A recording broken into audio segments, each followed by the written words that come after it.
How is everybody doing? And welcome back for another Strength Chat episode.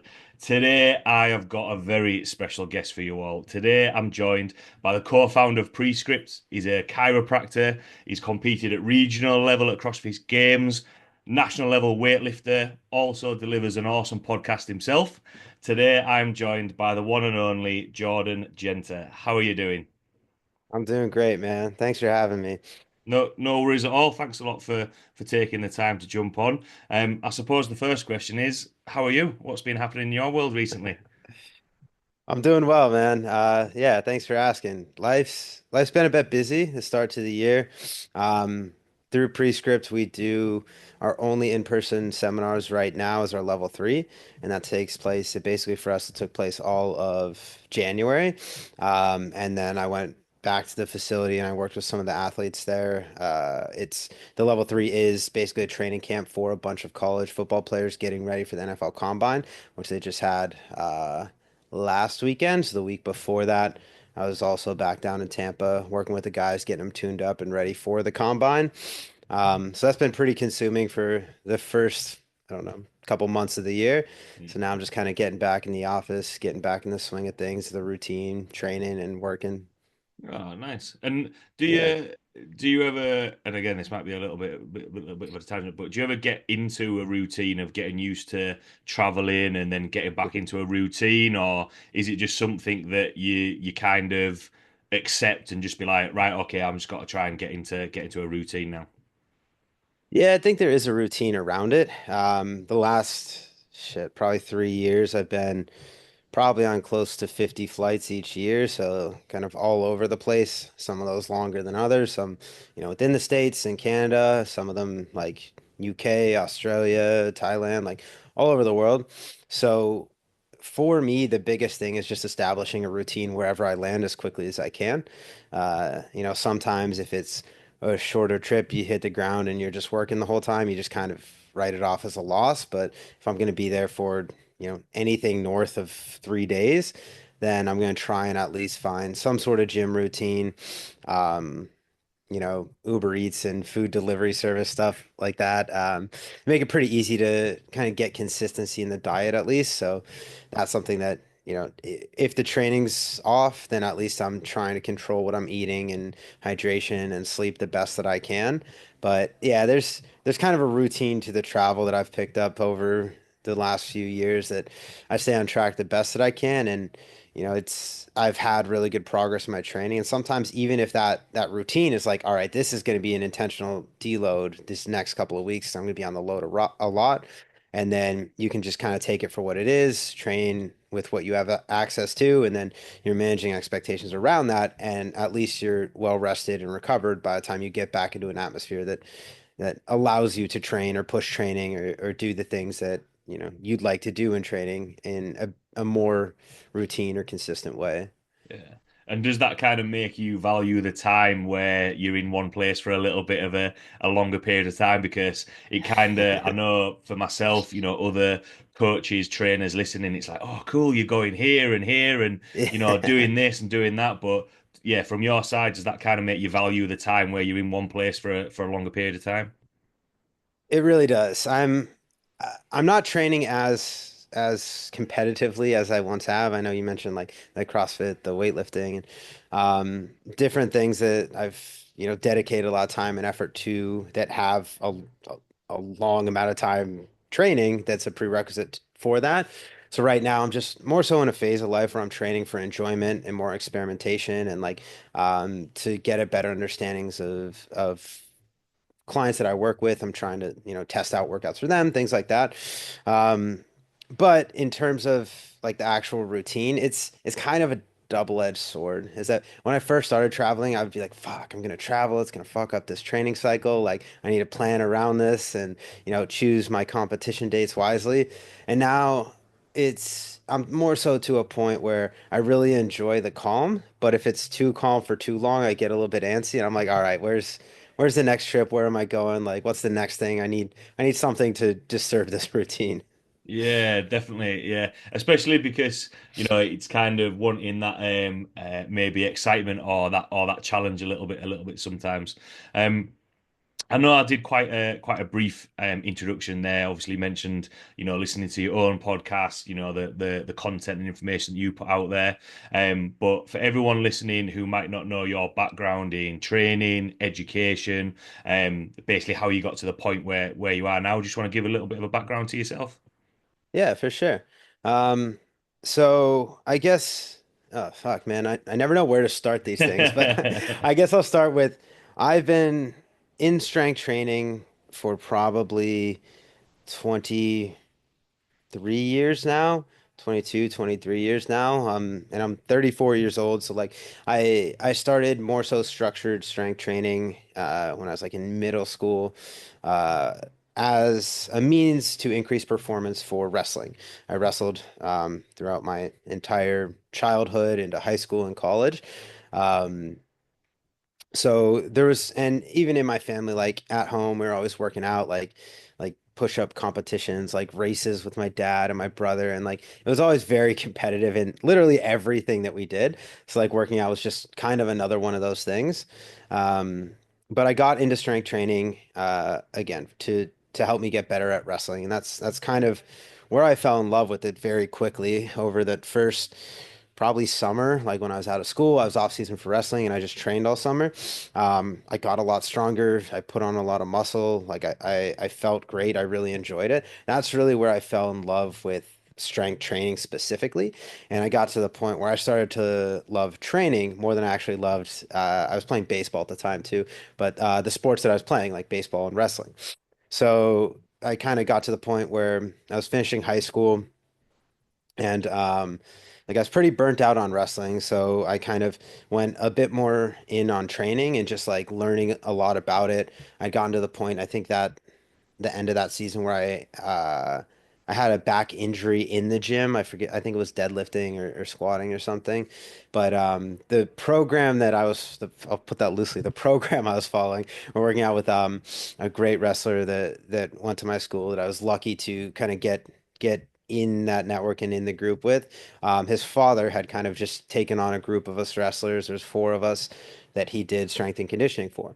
And like it was literally just everything. Like we'd go in the gym 3 days a week. They'd be like 2.5 to 3 hour sessions, and we'd start like upper body. We'd bench, and then we'd do all our upper accessory, and then we do a bunch of like isolation, like rows and pull-ups and curls, and then we deadlift and we do some lower body machines, and then we squat, and then we do like some sled pushes until someone threw up, and then we'd leave and come back in 2 days.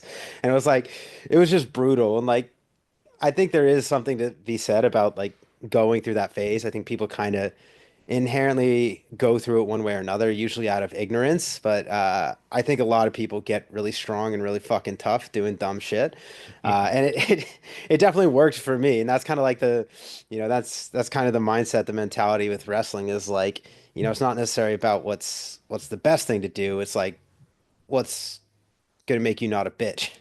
But and that was like a big part of like training and the competition and like that side of it growing up. But then I got hurt doing that, as of course I would, because there was no other outcome that would have come from that. And I started to really go in on learning about just like training, just kind of seeking out information. And like there's so much information out. Like there's probably more information than you even want to consume around this stuff Yeah. now on Instagram. I'm not on TikTok, but I'm sure it's full of it. YouTube, like Google search, Chat GPT, whatever people are using now.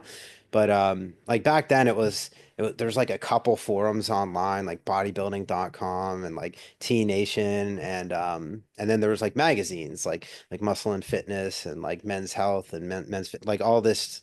So I just kind of got in that. I read as much as I could, and like it was very truly for a long period of time that next phase that people go through after they're like, all right, I'm just gonna work out as hard as I can. And it's like, all right, I'm gonna learn as much as I can, but you don't really necessarily know how to apply it. So you're just kind of doing everything always, and it's hard to really fit the things that you're doing into kind of, the more specific scenarios in which they apply best. You're just kind of doing everything all the time.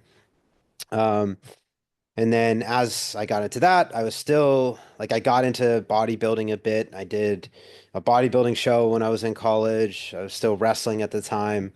That season, actually, I ended up tearing my MCL in my right leg wrestling, and for me, it was a very minor injury. It was a partial tear. Like it would have been fine. I could have continued on after like probably just a few weeks of rest. But like for me, it was a good time just to kind of opt out. And I went in, I talked to my coach, and I had a conversation with them, and I told him I was gonna be done for the season. Like I told him I didn't want to continue, and it was kind of like that guilt trip but it just missed me completely. Is like, oh, you just don't want it. You're not tough enough to do it, and like that sort of thing. But at the same time, like you're right. I don't want to do this anymore, and that's why like I can push through things that are hard, but I just don't have the desire to trash my body for something I'm not passionate about anymore. So like that was kind of me parting ways with the sport side of thing. Um, and I had at that point done the bodybuilding competition, and immediately my first competition bodybuilding, I'm like, this is not for me. Like I have to shave myself from my fucking ankles to my eyebrows and paint myself, and it's just like it wasn't the way that I wanted to pursue strength training in a competitive manner. And largely just because there was such a disconnect between the training, like the success in the endeavor and the actual training. And that was the thing that made me realize, like, oh, like, yeah, it's cool to have big muscles and be strong, but like showing them off on stage isn't the way that I want to compete in this. So I kind of, from there, I just like continued to train as I was training. And this was like right around the time where CrossFit was like really just coming on the scene, like probably around 2012, 2013 or so. Um, and one of my high school wrestling coaches, him and his wife actually opened up a CrossFit gym. And it must have been 2012 because they opened it up the summer because I was still in Pennsylvania at this point, that I was moving out. I live in California now. I was moving out here. And I got to go to the gym maybe for like 2 weeks before I moved. And I like got a taste of like what CrossFit was. And that was pretty interesting to me because like it's kind of a strength workout. It's kind of a cardio workout, but like the thing that stuck with me is like, oh, like the sensation, the metabolic sensation is like very similar to what it was wrestling in a wrestling match. It's like, oh, like my lungs are on fire, my muscles are burning. I feel like someone's trying to beat the shit out of me. Like it was a very similar familiar sensation for me. And I'm like, this is cool. Like people compete in this. Maybe I'll try this next. So like I got into it, not necessarily again for like the love of CrossFit, but for to scratch that itch of competition. And then I kind of chased that down. I competed in CrossFit um, from 2015 or 2014 really to 2018. Um, I was decent at it. I was never great. I was better than most, but there was like this very real divide from like the people that were pretty good and the people that are really good. And I just like it was just out of reach for me to kind of cross that or kind of like make up the distance in between. So it's something that I like eventually just kind of moved on from. I learned a lot with that. I did that pretty much the entire duration of me going to chiropractic school. So that was like a really cool outlet for me to um, look at the things that I was learning in school and kind of look at the body, the anatomy, the physiology. And then I was still throughout this entire time, like since I started bodybuilding, I was training people. So like this time I was training and I was coaching CrossFit. So it was like a really good outlet for me to start to build an understanding around the human body and like biomechanics, physiology, everything that goes into like the movements of training. And that was a time where I really zoomed in on, as opposed to, just training hard or learning everything I could. It was like kind of superimposing like, all right, how should people be training? Like what constitutes as good movement? What is efficiency? What is sustainability? Why are people getting injured? Like starting to sort through those questions, using like CrossFit as an outlet for that. And then also, being, I don't know, 40 hours a week in class with another 20 hours a week of like coursework outside of that for chiropractic school. Uh, and I just kind of started to really learn a lot about movement using myself first as a guinea pig and then kind of transferring that on to the message I was trying to deliver through coaching and through training. Um, and as I got through that, I graduated chiropractic school. I opened my own practice here in Santa Clara, California. And then that was kind of a crossroads in life where, kind of as I was saying before, is I was dedicating a lot of time to training at that point, like way more than I should. And outside the time that I was training, it's the time that you need to recover to support training like that. So, like sleeping probably 10 hours a day, like eating as much as I need to, like rolling out, stretching, like doing all the shit I needed to actually sustain the training I was doing. And I'm like, this, I can't do all of this and try and start and run a business. So that was like the crossroads where I'm like, all right, I need to change my goals here because I first off, I need to make money so that I can eat food and make a living and have a house to live in. Um, so like through that, I kind of pulled back on the CrossFit. And when I was doing CrossFit, there's a specific portion of training that I liked way more than anything else, and that was the strength training side of it. I fucking hate a concept two rower. Like I hate running. Jump rope is dumb. I don't want to do a burpee again. Like it's the strength training specifically, and that's like where I had fallen in love with training, probably 10 years ago at this point. And it's that's the thing that I kind of came back to. And through CrossFit, I kind of learned about another competitive sport, which is Olympic weightlifting, the snatch and the clean and jerk. And I'd gotten relatively strong in those lifts through CrossFit, but I was doing them like a CrossFitter, not like a weightlifter. And that's a distinct difference in those two Yeah. things. So that was kind of the next rabbit hole that I started to go down because it didn't require as much training time. I could train, 5 days a week, hour and a half session, and like that be plenty to continue our progress in that. And then at the same time, I can dedicate that time that I'm getting back from not wasting it on training into my business. And then as I was starting my business, my chiropractic business, um, my co-founder in Prescript, me and Jordan Chow, we were doing the same thing in parallel. We graduated school together. We would get together, we'd meet and kind of talk about our frustrations in starting our business. And then at the time, I was working with a company that was doing like kind of online programming as like at the forefront of it because that was like 2015 to 2018. That was like there really wasn't many people doing it. There's like Cal Strength and like a few other people that were doing like the online like one to many programming. I'm like, yo, we should really get into this. And like we talked about it. And out of that, we started a podcast called RX Radio, which we still are continuing today. We're like coming up on 600 episodes at this point. And we started a business called Prescript. And Prescript, we had no idea what it was when we first started. We started doing online programming. Like a lot of it was more rehab and corrective exercise based. And then we kind of got in uh, with a couple like box gyms that want us to come in and do education for them. So we kind of pivoted and started to do education, and that's what led to our Prescript Level 1. It's like our flagship product there. It's our most wide-reaching education course. And then now in the prior years, we developed Level 2 and 3, and we have probably 10 other ancillary courses that we run alongside that. Um, and then as that was all developing, that was a really good outlet to kind of just talk about strength training. And like I said, the podcast, I'm sure as you know, like this is a really great outlet to get connected with people that, maybe you see online or like you don't know, but you want to know, or like people that like you respect in the industry and just to talk to them and kind of get an idea what their perspective is and kind of learn from them and just kind of, just really talk about the shit that you're doing with people that care about it as much as you.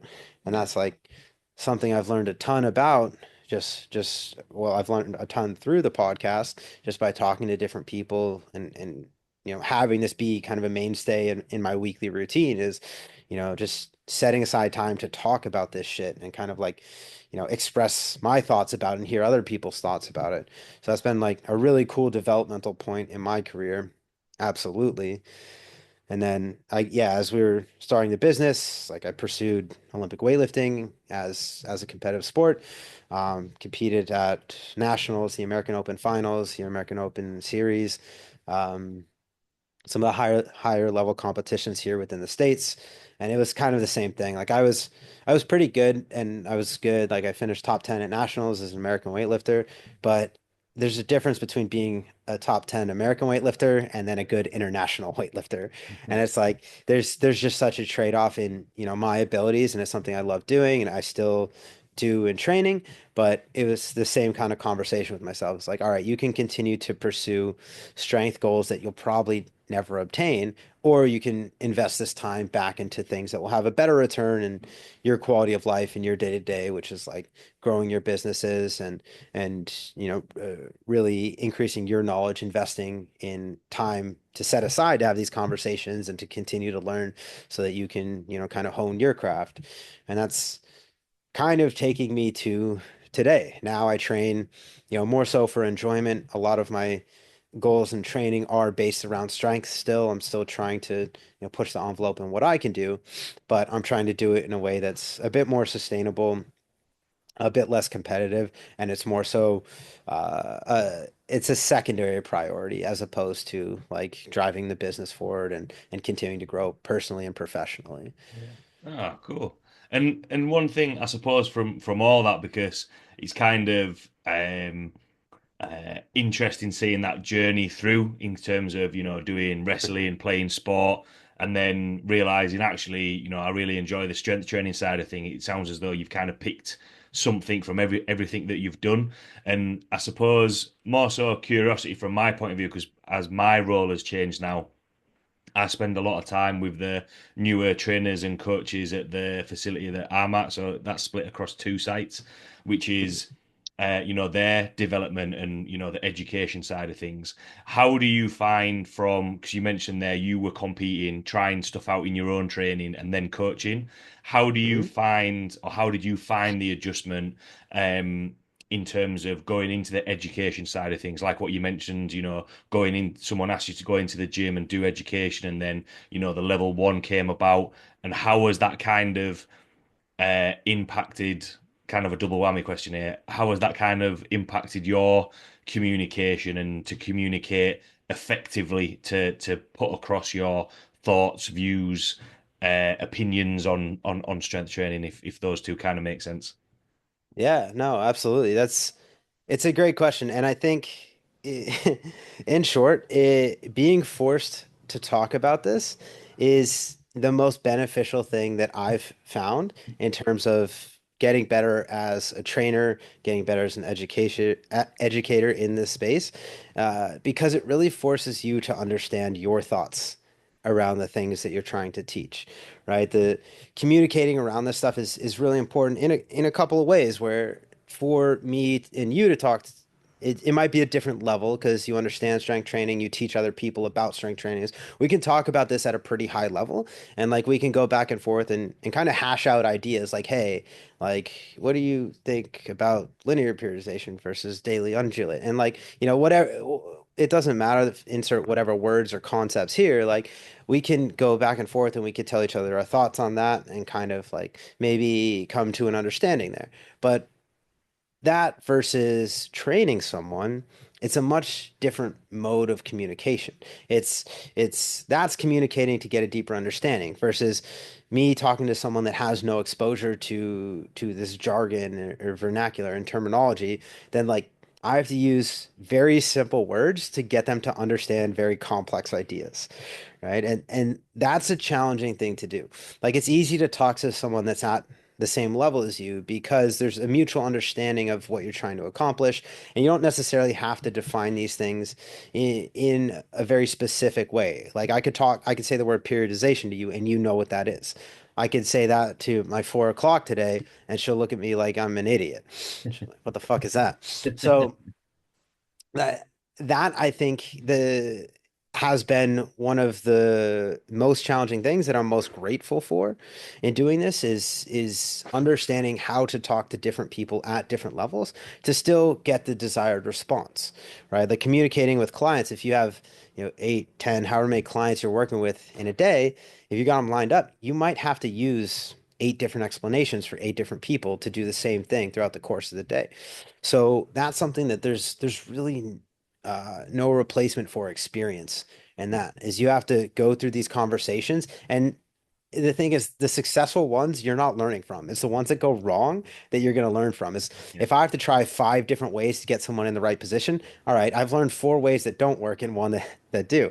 But Yeah. though that doesn't necessarily mean that those 4 ways won't work for someone else. I've actually learned 5 ways to communicate the same idea, right? So it's going through these situations where you have a relatively complex idea, like getting someone to understand what core bracing is or how to hinge at the hips.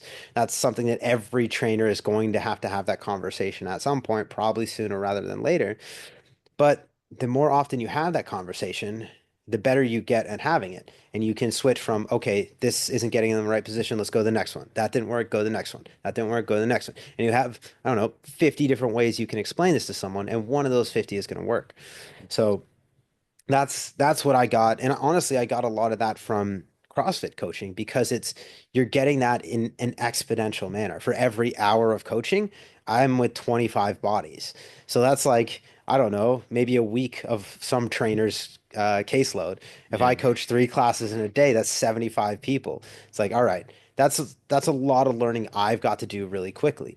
So like I don't think that there's I do think that trainers should be working in a high volume environment when they first start because it gives them exposure to the interpersonal side of things. And you don't need to necessarily have a deep understanding of the concepts and the principles and the anatomy and the biomechanics of everything to be able to be a good communicator in that aspect. Is you just need to understand the you need to be able to understand how to identify when things aren't working and be able to pivot and be creative enough to understand what we need them to do and how to get them to do it. Right. And I think that's like the base level of understanding that you need to have in terms of communication is just like good interpersonal skills and I guess a high emotional IQ, like understanding people's body language and like checking in with them at the right times. And sometimes that means not saying something as Yeah. opposed to saying too much when you're talking, kind of letting them have their space and really understanding that tactile interpersonal side of things. That's been huge. And then yeah, like the other side of things is just communicating on this level to get a deeper understanding. And that's a bit more complex, and that's something that I do a lot in my own head before it comes out of my mouth. Because, and I think another means that's been really helpful for that, to be honest, is posting on social media. It's something where, okay, I want to communicate an idea. I have this idea in my head, and I have like, say it's a walking lunge. Like I want to cue a walking lunge on Instagram. I post a video of a walking lunge, and then either I'm talking in that video or I have to write a caption kind of conveying what I want to say. And in that format, it has to be very concise, Yeah. right? You can't write, you know, 1,500 words in a text box, or you can't have it be a 20-minute video of you explaining every single thing. It's kind of this refinement process in your head. All right, what are the most important things that people need to be able to execute on? What are the things that people are going to get wrong the most? What is the most concise way to say it? And then how can I do all this without confusing anyone? Yeah. And that's been a kind of cool refinement process for me as well, because like, in podcasts like this, we could probably do an hour podcast on everything that happens during lunge, Yeah. or we could do like a 15-second Instagram video with like 2 to 3 paragraphs, and we can be really concise with that. So it's like it's cool to have different means to be able to zoom in and be like, all right, this is what the client wants to see, the Instagram post. And then maybe this podcast is like what the coach needs to hear. And there's such a discrepancy in the amount of information in those two things. And that's your job as a coach, as a trainer, is to be able to interpret the hour-long explanation and make it actionable in 15 seconds of explanation. Yeah, definitely. And I think that what you've just described there of, those 15-second videos compared to, either a podcast or a blog or whatever it might be, I think sometimes it's the same information, but I think sometimes people are always going to gravitate towards oh, well, this is only 15 seconds, whereas actually, look, peeling back the layers a little bit more, there's going to be more information on there, depending on how much, for a client they might just want to know that 15. Whereas, I'm a big believer as a coach, as a trainer, you need to be um, digging a little bit deeper and finding those answers from there.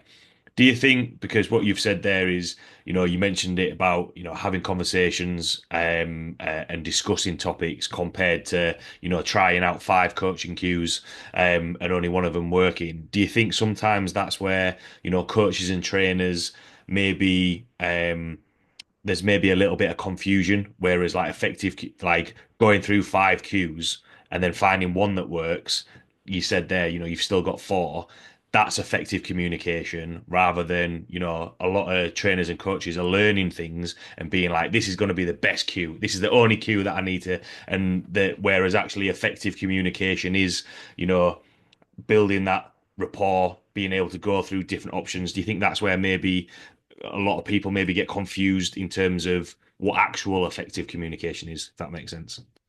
Yeah, absolutely. And that's like it was it was a big thing for a while, and I guess it still is people like bash specific cues.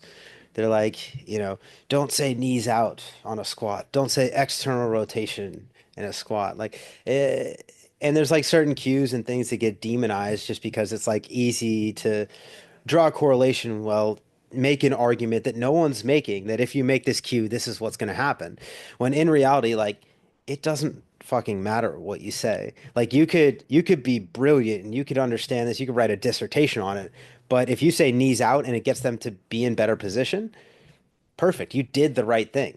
So I think there is like a certain level of, I guess there's a certain level of knowledge that you need to have, understanding that you need to have, and then also a certain level of confidence that you need to have in that as well. Is that like, no, I don't care what the internet says is a bad cue. I'm going to say the cue that works to get this person in the right position. Because the thing that's missing in that case where someone's ganging up on a certain cue is the thing that's missing is context, right? Is we're watching someone move in real time and we're just trying to get them to change position. So whatever you can say, whatever you can do, whether it's a lot of times I won't even say anything. I'll just tap someone on a certain area and I'll be like right here. Like and you'll get them to move. Like you can cue people. Yes, you can use verbal cues, you can use tactile cues by touching them. You can use visual cues, just show them what to do.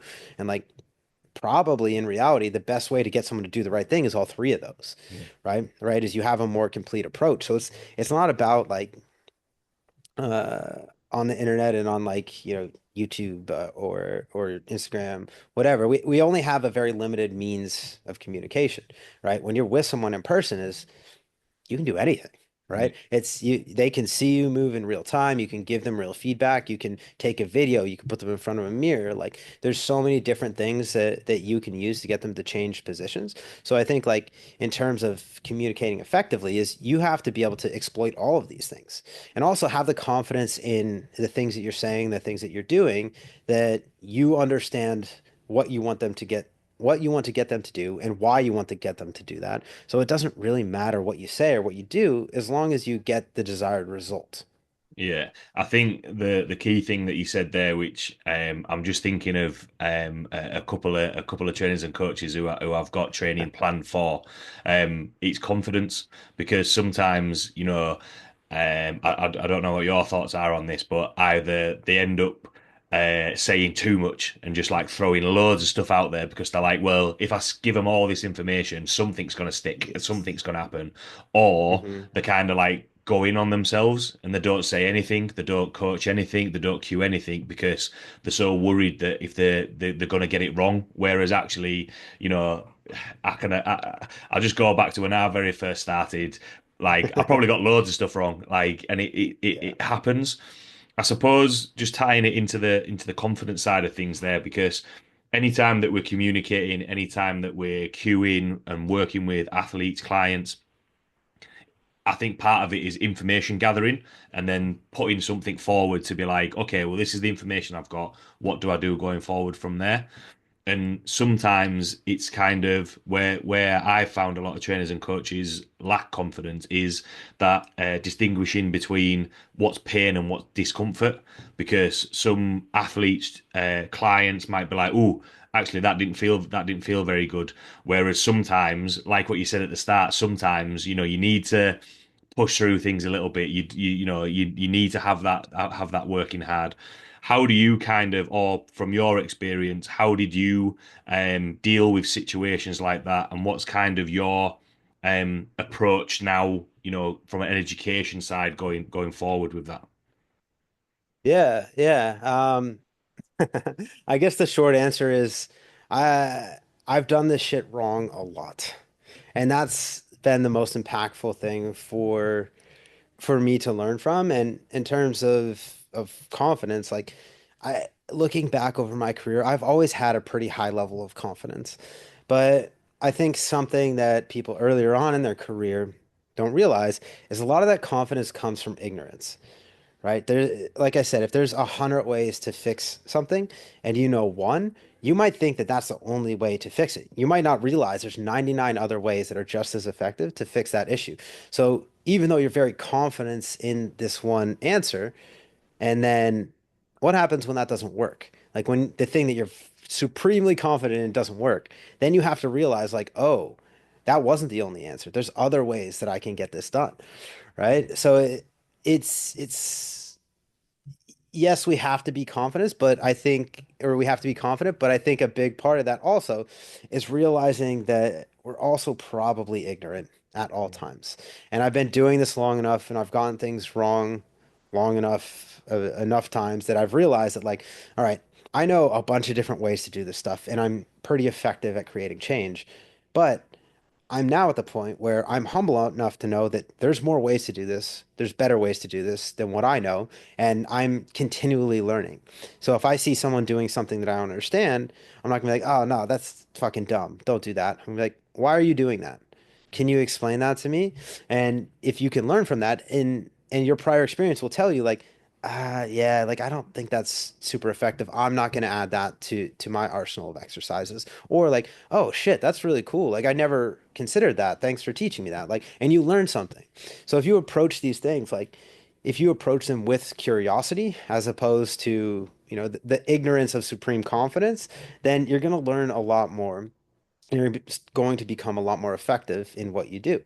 I know you mentioned like the idea of like pain and discomfort and pushing hard. That's something that, yeah, I'm pretty big on getting an understanding of what those things mean to my clients because I do work largely in the realm of rehab and I work with a lot of people post-op and then also I work with people on purely sport performance.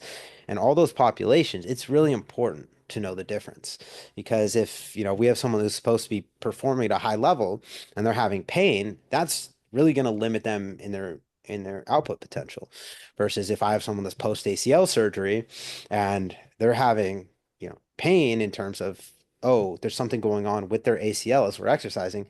That's not good.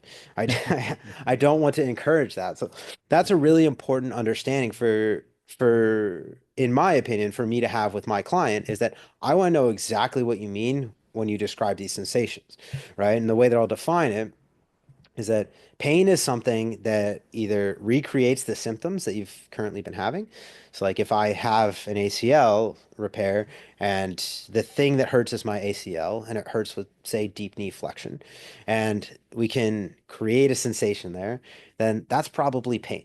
Right? That's something that if we continue to do the thing that's eliciting that, there's going to be a negative adaptation, right? And that could, in a more minor sense, be inflammation, or in a more major sense, that could be an ACL rupture, right? But it's something that if I were to continue to drive that stimulus, there's going to be something negative, some sort of negative consequence to that. Versus discomfort, that's a bit different. Discomfort is a sensation that doesn't necessarily feel good, but it's not necessarily associated with a negative adaptation, right? Or it even aligns with the intention of assigning that stimulus, right? So a good example there is if anyone's ever been on an assault bike.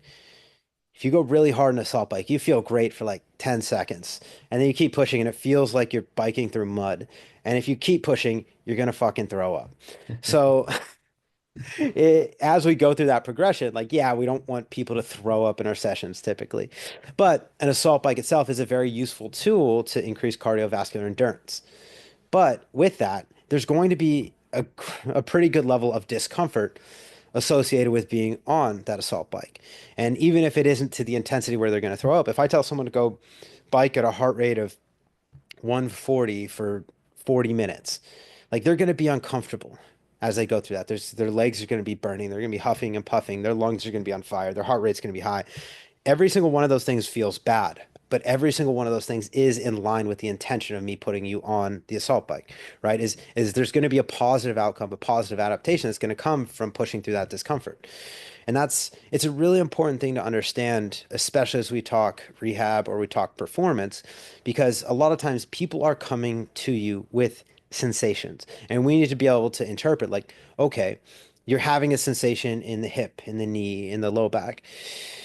Is this something that we can use exercise to get you to feel better and then have a successful session? Or is this something that if we assign exercise to this, is it going to make it worse? And then, you're out of the gym or you have to get another surgery.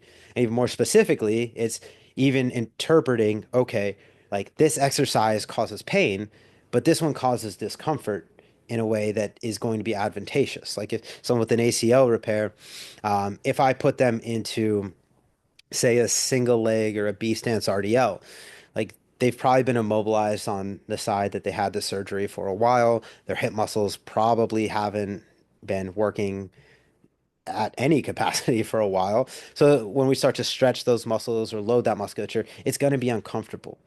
But it's not going to have a direct impact on the integrity of their ACL as we do that. So it's understanding that, okay, like there might be maybe like a deep knee flexion split squat is going to cause pain in the knee, and the single leg RDL is going to cause discomfort at the hip. But understanding that those are two different sensations. One is probably not appropriate to continue to pursue, and the other one is actually going to be beneficial to continue to pursue. So being able to differentiate those sensations and get people to understand why it's important to differentiate those sensations, and that not all bad feelings are pain.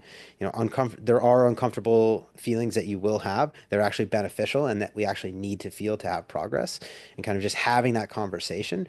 That's been a big kind of turning point in my communication around rehab, because then the better you understand and interpret what someone is feeling, then the more accurate you could be with doing your job at assigning exercise to them. Yeah, I think that last statement there of being accurate in terms of exercise prescription, because I think sometimes it can be a case of well, yeah, this is something that I've read, this will work, going back to what we've spoken about before. Do you think Yeah. that's where it's funny when you were saying about, like, a national level weightlifter to international, and there's that talk of, and we might be going down another tangent here, but that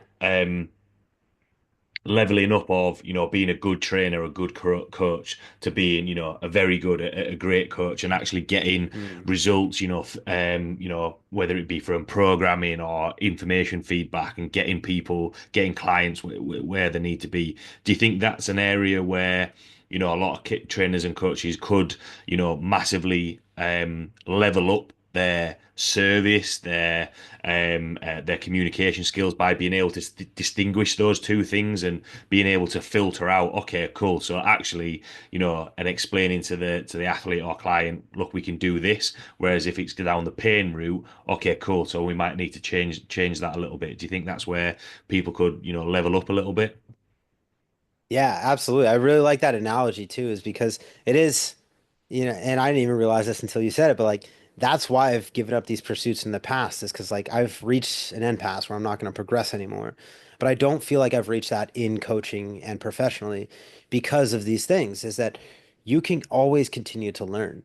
And like the basis for that for me is like, yes, a drive to be better and the want to be better, but also curiosity too. Like when I said that I fell in love with strength and conditioning at an early age, like I fell in love with it and I'm still in love with it. Like I love this shit so much, and it's so cool to see like the more often or the longer you do this and the more people you work with, like you'll see that you're actually changing people's lives. Like the longer you retain clients, you can see a very different quality of life in that person. And every trainer's got their like success stories, and there's gonna be a lot of people kind of in the middle, but there's gonna be some like real outliers that like you're like, this is the person, this is why I do what I do.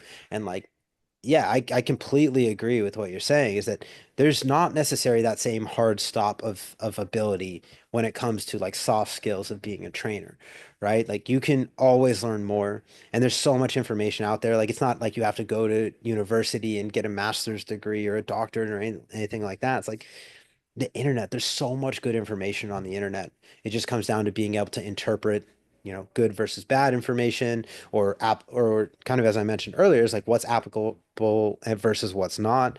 And then starting to really kind of question your own methods is that's another big part of this too, is like, yeah, the more we learn this stuff, the better we can communicate it, the better we're going to get at our job.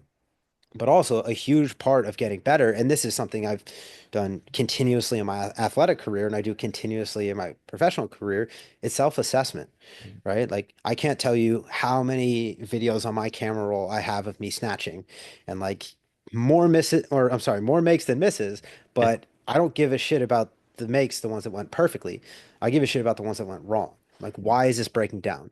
I want to know every single variable. Yes, I want to know the movement qualities within the lift. I want to know the recovery qualities leading up to the lift. I want to know, what the training cycle was like. I want to know the day before, the day after. I want to know everything that's contributing to why did I move this way and miss this snatch. And I want it to be the same exact thing working with clients. You ever, maybe you'll have a client and it doesn't go well. We've all had it. We've all had a visit with a client or a new client and they just don't come back. And maybe you never hear from them again. You don't know why.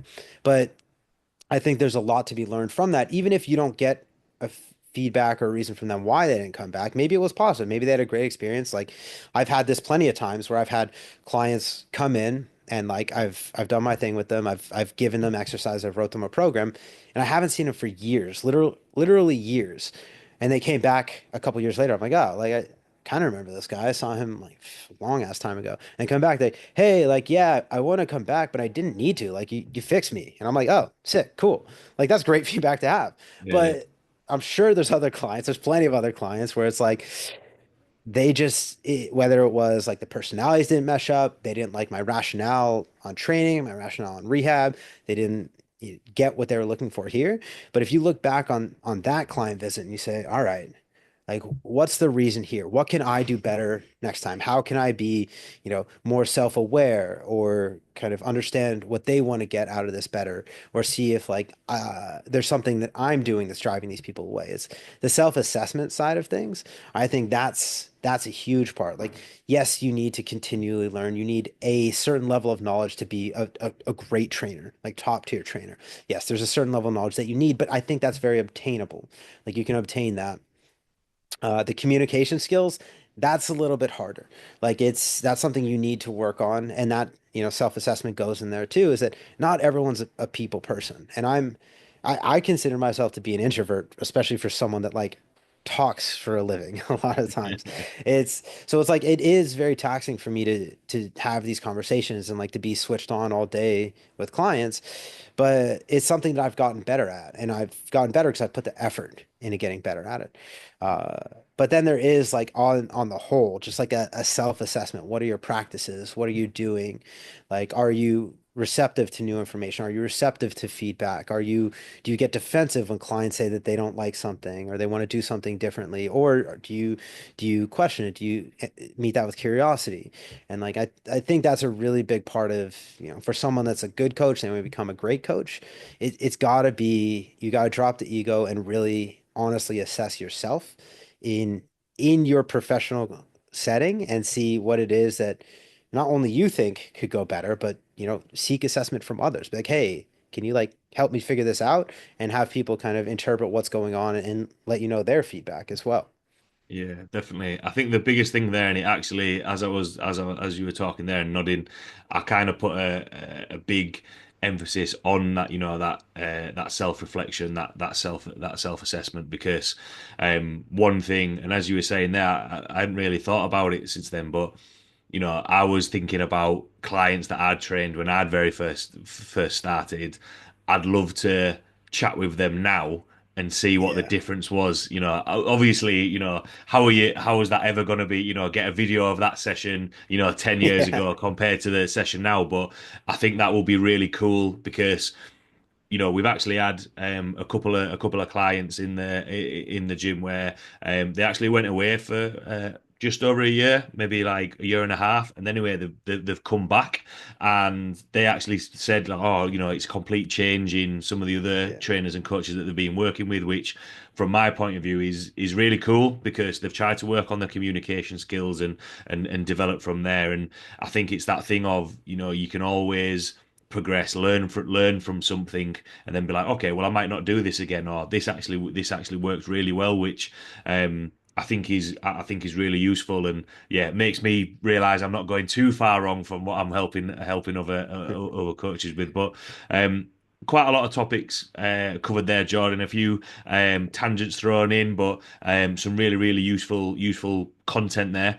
The last question that I like to ask for everybody listening: what would be your take-home points or words of wisdom from what we've chatted about today? Oh man, words of wisdom. All right. It's always funny to think that people want my wisdom for me. And maybe this kind of lends to what I'll say is that because I don't think I'm there yet. I think I've been doing this a long time and I care a lot about what I do and what that end product looks like. And in that time, like I said, I've done a lot of things wrong and I've learned from those mistakes and I continually try to do things better. So I think that's kind of where I would start this is, my wisdom is that you have to do it to get better at it. And when you first start doing something, the goal is that that should be the worst that it ever is, right? The first podcast that I did was probably absolutely the worst that I've ever done. But like my first client, like that, I remember my first client training in college. I I destroyed this poor girl. It was one of my friend's girlfriends. And like I just took her through this like crazy bodybuilding workout I was doing at the time. And like she was sore for like literally 2 weeks. Like I probably gave her fucking rhabdo. And then she came back and I did it again. And then she didn't come back. And so that's the worst trainer I've ever been. And like the thing is, you need to be humble enough to understand that you need to do things wrong to get better at them, right? And if you don't put yourself in the position to screw something up, then you're not putting yourself in the position to learn. Like you're never going to be ready. You're never going to be to the point, and hopefully, right? Like I think that's a common thread I've seen with people that are high performers is they never think that they're the best or they're done or they've reached that end point, right? Is that you may never get there, but it's the pursuit of being better that's going to make you great at what you do. And that's, I'll leave that for other people to interpret. I'm not going to say that I'm great at what I do. I am very confident in my ability to create changes in people and get them to a higher level of performance. But the only reason I can say that, the reason I have confidence in that is because I've proven that to myself over and over and over again for about 15 years now. I've been training people, and I couldn't say that with that first client 15 years ago, right? I didn't have that level of confidence. No one would say I was a great trainer there. But now I've worked with people all different levels with all different goals. And I feel very confident in my ability to create a change in the direction that they come to me to get that change. So it's like, if you're looking to get better at training, like you just have to do it. You need to expose yourself. You need to be honest with yourself about the things that went well, the things that went poorly, and you need to investigate both of those things. You need to understand why things are going well, and then you also need to understand why things are going poorly.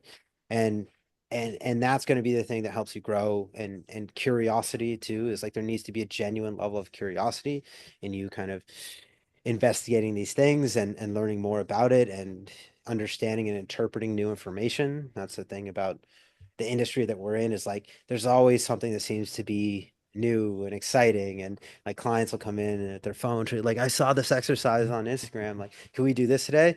And yeah, fuck it. Sometimes people just want to do shit just to do shit. But like the more you can understand and interpret, like, oh, like actually, this is something that doesn't align with your goals because X, Y, and Z, and you can have that in an educated manner, then that's going to be at least you informing those people that when they want to do this dumb exercise, it's for enjoyment. It's not for the benefit of their overall training goals. And just really understanding that the only way to get better at this is doing it wrong, understanding why it went wrong, and understanding how you can do better next time. And it is the pursuit of being better. It's greatness might be something that you achieve along the way, but even if it shouldn't be the goal. The goal should be better, continually learn more, continually not fuck up the same things that you fucked up in the past, and that's how you become better. Yeah, absolutely. I think that's a big thing because you can always learn. I'm a big fan of that, and this part of the reason why I set up the podcast. If you can learn from other people. I don't think there's one tool that fits everything. There's a reason why like builders don't walk around with just a hammer. Be like, oh yeah, I need this to do it. Oh yeah, I'm just going to use a hammer. Oh, I need this doing. I use hammer. Like there's a reason why there's different things, different tools that you use, and I think that that applies a lot to coaching and training, and you're not going to get like what you said there. 15 years coaching. It's not going to be, you're not going to get everything nailed in a year because the amount of people that you would have trained in a year compared to how many people you've trained over 15 years. You've put the hours in, you've put the reps in. So yeah, thanks a lot, Jordan, for taking the time to jump on. For everyone listening who might have any questions about what we've chatted about today, get in touch with you or see the content and information you put out there. Where could people find you or reach out to you? Yeah, you guys can find me on Instagram. It's Red, White, and Jordan, no H in the word in white. You guys can send me an email. It's jiunta at pre-script.com. Feel free to reach out if you guys want to talk about anything, or know more about what I do. And I appreciate you having me on today, Stephen. This was great. Awesome. Well, thanks again, Jordan, for taking the time to jump on. Thanks a lot to Yeah. everyone listening, and I will see you all next week.